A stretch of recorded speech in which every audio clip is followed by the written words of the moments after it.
News article yesterday that Senator Rubio inserted a provision into the pending disaster assistance that would allow renegotiation or negotiation of the fixed price contract to the Eastern Shipbuilding Group. Their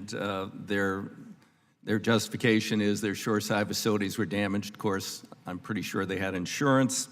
They say their labor costs are up. But I question whether or not this has something to do with their original bid, which some thought was low. I would like to know, as you move forward, if this is authorized, what are the factors that are involved in this? Because we don't want someone to bid low, get a contract, and then use a hurricane as an excuse to change a no-bid contract and then up the price to the Coast Guard. So I have concerns there, and I've got to say, I got concerns when a former commandant is in the news story saying now he's going to have authority to negotiate with the Coast Guard. That concerns me a little bit.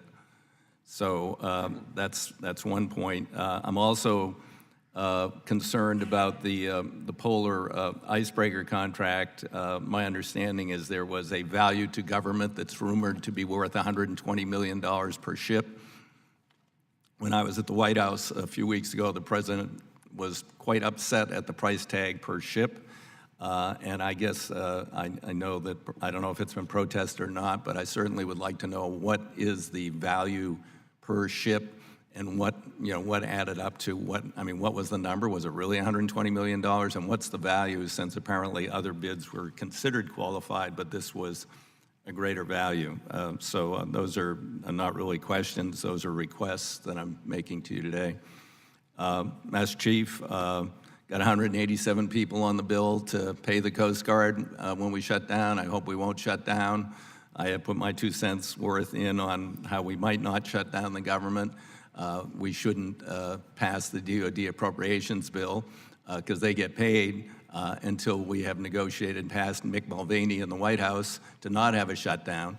And in that case, none of our service members will be paid, and then perhaps that will bring a quick halt to any stupid shutdown that radiates from downtown. And I appreciate your concerns, and I know it hurt morale a lot, and I really don't want people anticipating that this is going to happen again. Admiral Busby, I'd just like, again, in my conversations at the White House on infrastructure, the issue has come up of the Jones Act. And I'm told we really don't need the Jones Act, and particularly the president's chief economist says we should be competitive. And I asked him, well, so should we compete with the communist government of China selling things below cost? He didn't have much of an answer for that. I mean, do we get competition under the Jones Act? Is there, still somewhat of a robust shipbuilding industry in the United States of America? Yes, sir, we do. There are a lot of Jones Act carriers, and there's pretty robust competition between them. So it's not a free-for-all by any means, and it is absolutely critical to our ship. We would not have a domestic shipbuilding industry save for government contracts if we didn't have the Jones Act. And isn't, in fact, I think there's at least two fleets that supply Puerto Rico, and aren't they both undergoing major renovation of their fleets in order to better serve Puerto Rico? Both Tote Maritime and Crowley Services have just inaugurated 2 new ships each. Both LNG, are all LNG burning ships. They're the most modern ships out there right now that have been invested in that market. Right. And if Puerto Rico was, the governors recently said, well, that they could do better if they just went into the international market.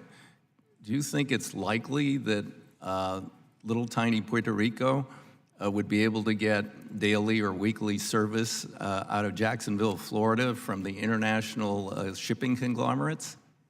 I'm sure if there was a business case for some shipping company to do that, that they would do that. I think it would come down to finding, the economic conditions that would permit that. I don't know of those off the top of my head. Okay, thank you. Thank you, Mr. Chairman. Thank you, gentlemen. I was remiss in not recognizing a former colleague of ours, the distinguished